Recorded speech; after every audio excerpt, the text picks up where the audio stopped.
Oh my gosh. Let me just start off by saying I woke up from a crazy ass dream about people injecting blood, kind of like a vampire type of thing. And then something where someone did something or you did something and you knew if you did something, then these storm clouds were going to come rolling in from over the horizon and start billowing. And then some figure way out there in the distance is going to come up and do something like a zombie or something. And I don't exactly know what was the catalyst to bringing the crazy storm clouds that were rolling in, billowing in over there. And that's kind of like a scene that I'm sure I've seen in the movies where there's something coming, a storm is coming, and there's this billowing of clouds that are kind of doing it in slow motion, but you knew that if it kept with its trajectory and its algorithms, it would be in your world, like in your space within matters of like minutes and stuff. And so it was the weirdest dream. And I know there's been another variant, whatever. And everyone's upgrading those that are uncured, those that are cured. Your body is going under some major stuff, but you won't feel it until it comes to a head.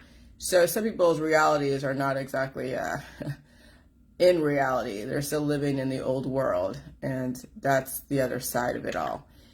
And so anyways, so this transmission I figured out, well, first I was two things, is about transplants in your lymphatic system. And then transplants can also be anything foreign that's attacking the body, that's trying to take over. So when you think about a transplant and you have a strong immune system, like a strong lymphatic system, they have to go use immune suppressing drugs to suppress your immune system so your body doesn't reject that transplant. So I saw that John was commenting on a page about a person using a pig heart transplant. And I'm just like, for them to allow that pig heart to work, yeah, you're going to have to suppress your lymphatic system. You're going to have to suppress your defense system, your immune system. And when you suppress your immune system, then you're open to so many attacks. What makes you think that you can take on a fucking animal heart? But that's what science does. They experiment. It doesn't matter if the person knows or not how their fucking body works. If someone throws money at them and they're like, oh yeah, this is going to justify my life, then they're going to go and experiment on a human. But let me give you some words of wisdom. Your lymphatic system should be so strong and your food intake should be so strong that you would never have to use a fucking transplant, whether it's a vital organ transplant or any other transplant, because every transplant you put in your body is causing your immune system to build up defenses around it. And then where does the jelly juice come into play? So the jelly juice strengthens your immune system. First, it gets rid of all the stupid programming that you've been carrying with you from all the different therapies out there. Then you have to eat food, all food in the food supply. Then you have to feel pain every generation. And what will happen to those inserts, transplants, whatever, rods, stones, screws, whatever the hell? Well, at some point, the body's going to have to reject it because your immune system is going to be fucking strong because you're going to be feeding it. The reason why you're able to hold those transplants in without it having too much problem, because you have a weak immune system.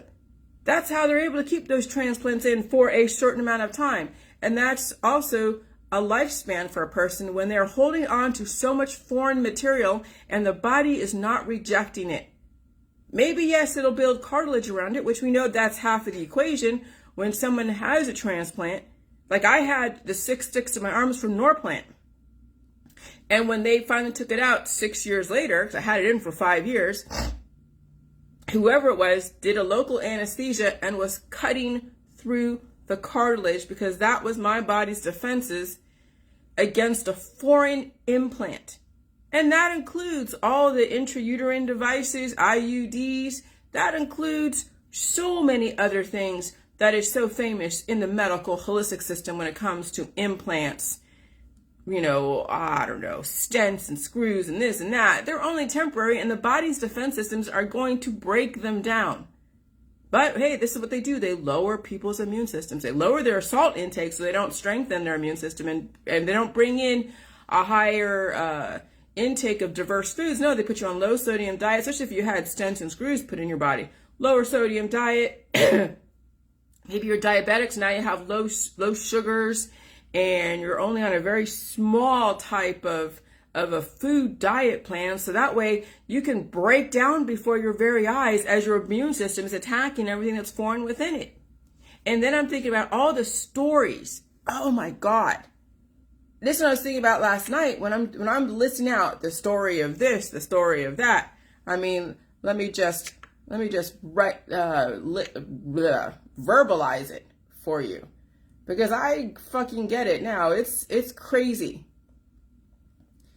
And so the story of cancer, the story of chemo, the story of radiation, the story of mucus, the story of energy, the story of the elite, the story of the Bible, the story of religion, the story of the aliens, the story of the viruses, the story of the government, the story of the economies, the story of activism, intolerance, currency, the story of death, the story of life, the story of medicine, the story of pain, the story of symbols and symptoms, the story of numbers and language and politics and science and spirituality and symbols and sex, and the stories and story of humanity. And those are all the fucking rabbit holes. And then, yeah, you have Disney. He was exactly correct. The whole Alice in Wonderland and going down the rabbit holes and her, going from one reality where she was in Kansas and then going into fucking Wonderland.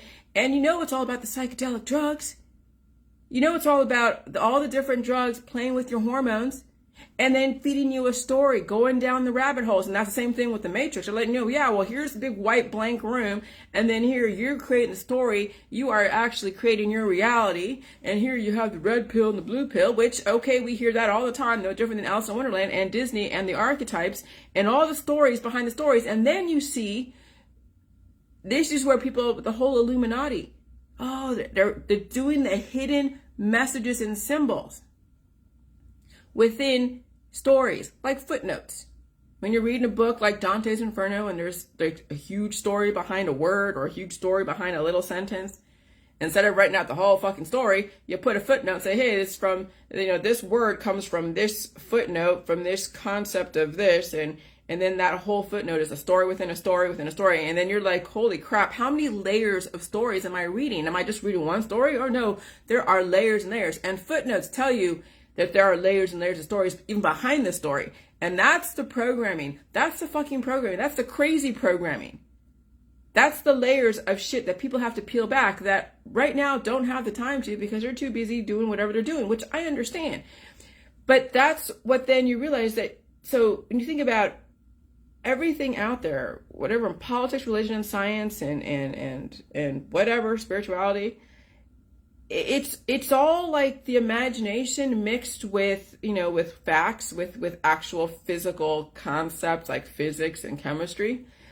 But there's so many stories that are like in the imagination. And you're like, because that's what I'm saying, where Jilly Juice, where anything is possible, because you really can't rule anything out. As long as things work in, physics-wise, works chemistry-wise, works biology-wise. Okay? There's nothing left to, there's nothing off the table. Everything is fucking possible. I mean, yeah, you're going to have to go and alter genetics if you want a person to fly, but there's no reason for a person to fly if they can walk and if they can use machinery, because our atmosphere does not allow a person to fly. Birds can fly because they have feathers and they have more of the hollow bones and the aerodynamics.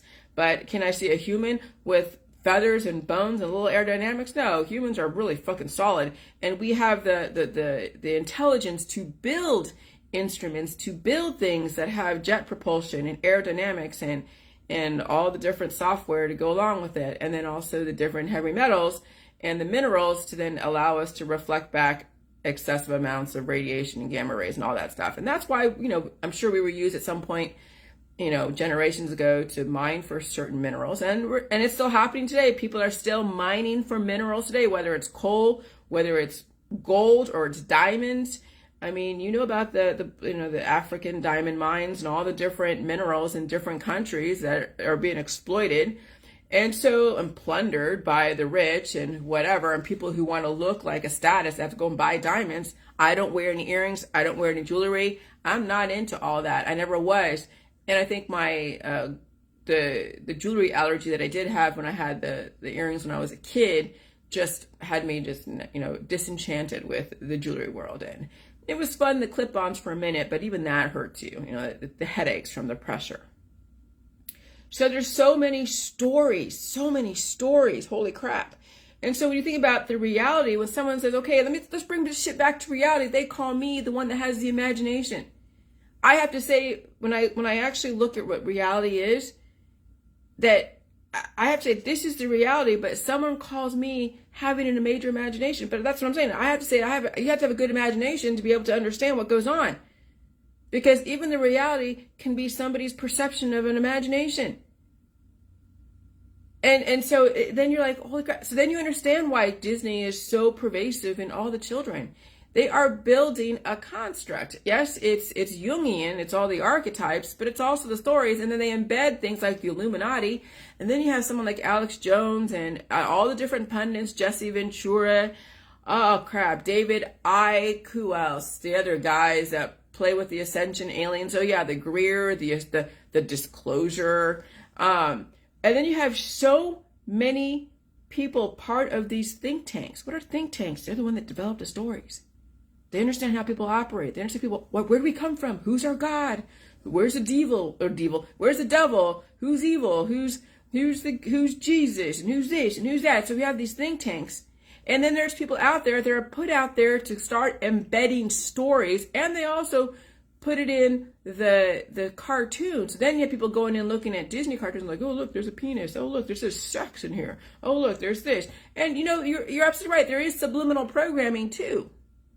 Absolutely. When you're trying to program a people, not only does it have to be in the books that they read and the movies that they watch, but it has to be in the communication between you and your parents, and the communication between you and your professor, the communication between you and your friend, and then the stories around food. Oh, that right there, the stories around food and the stories around the therapies, okay, has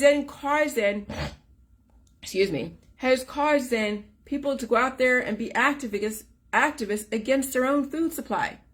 Has people so distracted going down the rabbit holes.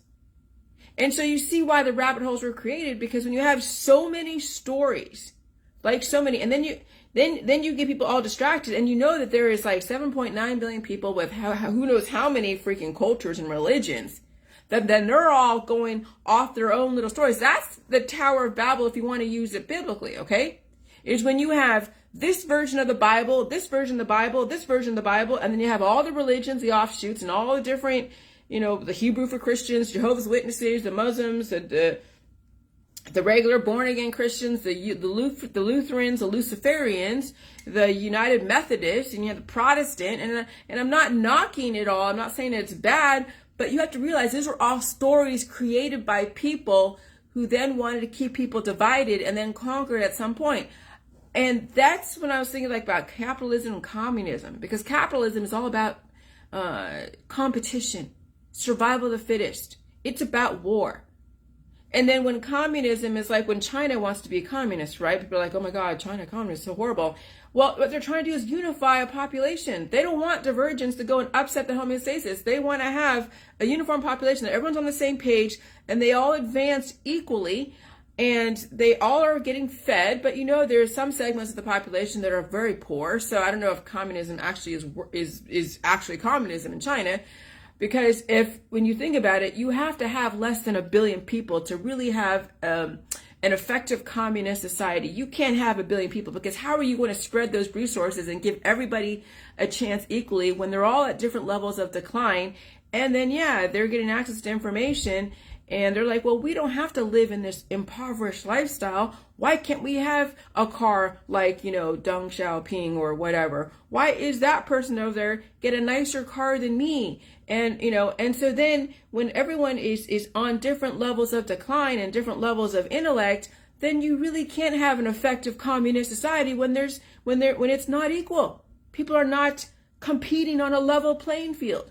And so then you're like, oh shit. So communism is supposed to be peaceful. Capitalism is supposed to be warlike and purge-like. But the transition between the two economies, between the two political thought processes, it's very energetic, and then you would think that communism is warlike because of the Cultural Revolution and them transitioning from one economy to another, and it's rather aggressive. It's like atrocities, and sometimes, yes, the genocides happen and it sucks. And what are you going to do when you have 7.9 billion or 5.9 billion people and most of them are not on the fucking same page, and you want to get people herding into specific homogenous zones so you can start edifying people equally, and people are resisting. They're resisting the viruses, they're resisting new information, they're resisting anything new. And then what do you do? So what do you do? Then people are then the power elite, whoever's controlling, has to then figure out, okay, well, we can't force them to fucking figure it out. We can't force them to assimilate. So we're just going to have to go to war because these people are too resistant to evolve, to adapt, to assimilate. And then, yes, this is where all the stories come into play. And that's how you can kind of get people to then create their own self-destruct. And you're not actually committing an atrocity on someone. You're giving them choices. Here, you can believe this story about mucus and about chemo and about a therapy, or you can believe this story about salt, and you understand the physics behind salt and pain and all this stuff. That no, when you're uncured, you're going to feel everything in your environment, but here's the story, and here is the actual physical reality. When you feel the viruses in the environment, you're going to have mucus. And that story then becomes real in my world because I'm blowing out fucking mucus every morning. When my husband went out to go fishing, he brought home another virus that we had to upgrade to, and I'm blowing out mucus. It's not a story. It's not imagination. I'm feeling it physically, okay? No, I can't see it, but why does your body create, why does your lymphatic system create mucus and create defenses? Because it's under attack from a new microbe that's in the environment. That's the only reason why you have mucus and start sneezing. The allergies, allegories, they're symbols of things going on that you are not super aware of because you don't have the scientific capacity, or you have the scientific capacity, but you don't have the scientific wherewithal to understand why your lymphatic system works the way it does. And when people have weak immune systems and weak bodies, then they're subject to all the experiments in the medical holistic industry, as well as all the therapies that then work against them because the lymphatic system still wants to protect the body from the foreign objects. And so when someone said, well, can you do jelly juice, or can you do jelly juice as a heart transplant? Yeah, you could, absolutely, but you're going to have to feel, first of all, you're going to have to feel the regeneration of the heart, because I don't see it. Here's the thing. I can't really say you could or could not. I mean, I'm sure you could in small doses, and it would be an incremental thing. But like anything, the body's going to find a way to survive. And so if that heart transplant from a human, not from a pig, is what's keeping you alive, and then you're doing jelly juice and eating food, and you're steadily regrowing your heart, and eventually, yeah, your own heart will be regrowed or whatever, and you will feel energy from it. And I don't know, you may need to be under a doctor's care so they can monitor everything and watch and reassure you so you're not freaking out. And eventually, the heart that you took on, that transplant, would be rendered useless. I'm not saying your body's going to outright reject it, but don't quote me on that. I'm not in a lab where I have a person undergoing that.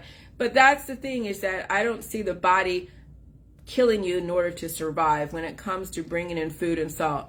But when you get to a point of a transplant, as far as a vital organ transplant, I don't even want to deal with anyone that's in that situation, because it would be too scary for them already. They already underwent open heart surgery and other stuff. You think they're going to really want to go through the process of regrowing? No, you just leave them alone. Don't even bother. Don't even go there. So that's the thing, is your lymphatic system is a huge fucking defense system, and it's constantly producing B cells and T cells to protect it against foreign objects. And that means every single therapy. That means every single body modification, whether it's being injected, whether it's being surgically done, your body is going to try to defend itself against everything that it's not supposed to be there, that isn't produced by you. And then even if you're eating food that you haven't assimilated to, that's still going to be a little bit difficult. Because I remember eating, just the other day, I had Brussels sprouts, and I had some fish, like fish and shrimp that my husband bought from the store. And I had a little bit of stomach pains because I never liked eating Brussels sprouts because my dad never made them correctly. But when I made them and I boiled them and they actually tasted really good, I was like, oh God. And I felt little pains in my belly. And I'm like, oh, well, because the new thing was Brussels sprouts. I had shrimp and I had fish before, but I hadn't had Brussels sprouts in a long ass time. And even when my husband, when he was eating lamb for the first time, and he had to really cook it on high heat because we grilled it. He had stomach pains because he hadn't had that food in a long ass time. He didn't be like, I'm not eating lamb again. Oh my God, it made me sick. Yeah, because you have to assimilate to that food. Your body has to adapt to it. And yes, you may have mucus and you may have stomach pains, but eventually all that goes away and you assimilate to the food. But the thing with when it comes to using foreign objects or using antibiotic types of qualities or using things that are supposed to program your body to go attack something that's like you, then the lymphatic system is now then trying to work. It's now like, I guess, what do you call it? It has traitors within its midst. When you're using a synthetic therapeutic, you are actually traitor. You have programmed your body to be a traitor against you. So then you have traitors inside your immune system programmed to go after you, because when you're surrounded by viruses, they go after you and then your body attacks you. That's called autoimmune disorders when you think about it. But then, then you have to also build up a response against those things. And so your body's at war with itself. And then there's the story that's not being told. So I tell you, it's pretty crazy how many layers of stories people are under. And there are layers of them. And I mean layers and layers and layers. And it's fucking insane. My dog is up. I have to take her out. Come here, sugar. Hi, baby. All right. I'm going to take her out and take care of stuff. But you understand now how many stories you're under. You understand now how much our society and our world has been constructed under one story after another after another. And they keep getting developed as we speak. The Ascension world, the Galactic Federation, all the love people, and the hate. Oh, I'm a Sirius person, Sirius, from the Sirius galaxy, Andromeda. And so then I have to go and look at my book again and be like, fuck, I've been regurgitating stories. I got to go and rewrite this shit. All this shit that I've written, it's gone to the fucking wayside. And then you're going to see the reality of it. You guys have been living in fucking Disneyland. And you are self-destructing. Especially if you're in the medical holistic system. Especially if you're using all the remedies. You are self-destructing, believing a fucking story. How about them apples? All right, bye.